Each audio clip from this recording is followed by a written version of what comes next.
Bienvenidos y bienvenidas, queridas y queridos estudiantes.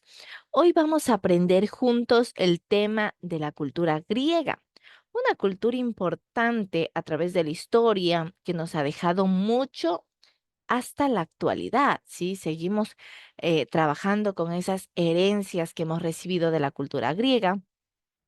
Y es importante mencionar que los griegos crearon una cultura cuya enorme influencia en el mercado occidental se ha prolongado hasta nuestros días. Esta cultura, por ejemplo, tomó elementos de otras civilizaciones con la egipcia y la mesopotámica. Hablar de la religión de ellos es hablar de una religión politeísta, es decir, de varios dioses, muchos dioses. Estos dioses vivían en el monte Olimpo y tenían virtudes y también defectos como las personas. Ellos creían en la existencia de héroes, que eran seres nacidos de la unión de un dios y de una diosa y un ser humano. Usted tiene que haber escuchado algunas historias, por ejemplo, como Hércules, ¿verdad? Un hombre muy fuerte, un ser humano fuerte, que era hijo de un dios. Entonces, esto viene obviamente de esta cultura. También nos decía que los cultos que los griegos celebraban para obtener el favor de los dioses eran numerosos. Por ejemplo, se ofrecían plegarias y sacrificios de animales, también se realizaban procesiones. En el culto familiar era el padre quien presidía los ritos relacionados con el nacimiento, el matrimonio y la muerte. En temas de filosofía, los pensadores griegos buscaron explicaciones racionales para responder a los grandes enigmas de la naturaleza y de la vida. Hasta entonces, los mitos habían cumplido la función de explicar el origen de las civilizaciones y de los fenómenos naturales, basándose en relatos fantásticos con las divinidades como protagonistas. Entonces, pero la filosofía es diferente. Usted sabe que aquí le buscan dar la razón de algo, una postura a algo muy diferente a los mitos. Luego vemos cómo esta filosofía se divide en dos periodos. El primer periodo es el periodo milesio, el cual consiste en que Tales de Mileto, quien era un comerciante, un navegante de Jonia, formuló una nueva explicación para el origen de la realidad. Para él era el agua y no los dioses, por ejemplo, desde donde se originaba la realidad del agua. Desde entonces se difundió una forma de pensamiento por el mundo griego que busca explicar la realidad de la razón, ¿sí? Que es la logos, y no desde la religión y de los mitos, que es la filosofía. Entonces, buscaba explicar la razón.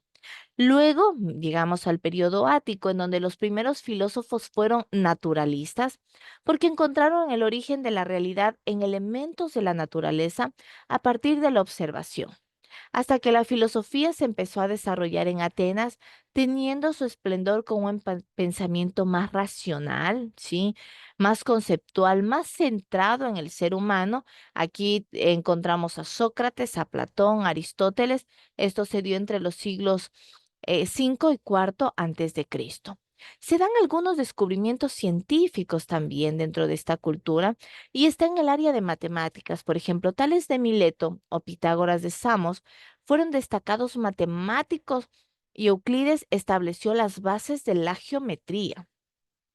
En el área de física, en cambio, Arquímedes realizó estudios de física sobre el peso y el desplazamiento de los cuerpos sólidos en el agua. Vemos en el área de la astronomía. En astronomía se descubrió acerca de la esfericidad de la Tierra, de qué forma era la Tierra.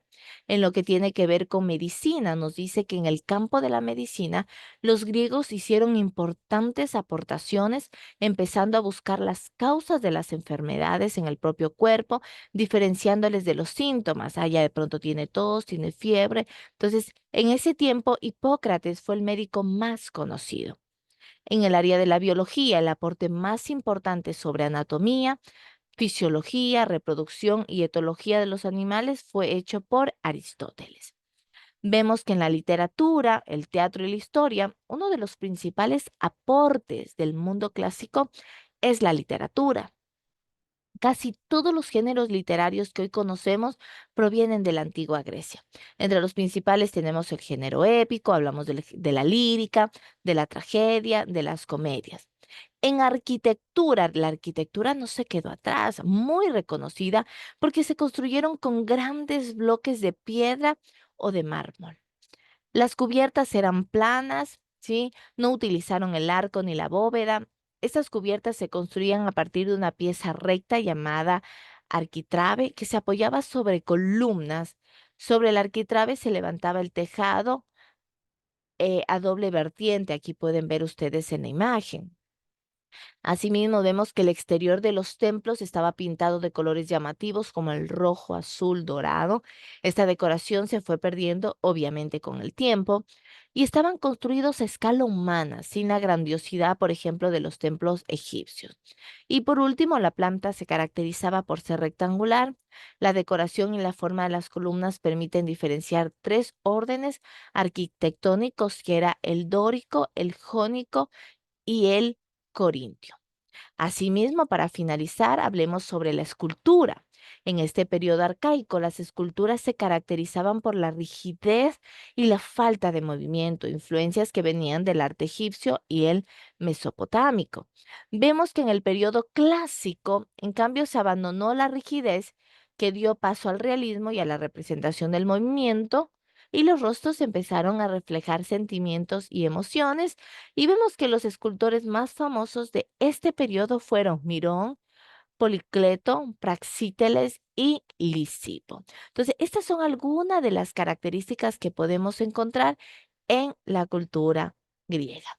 Lindo día, jóvenes.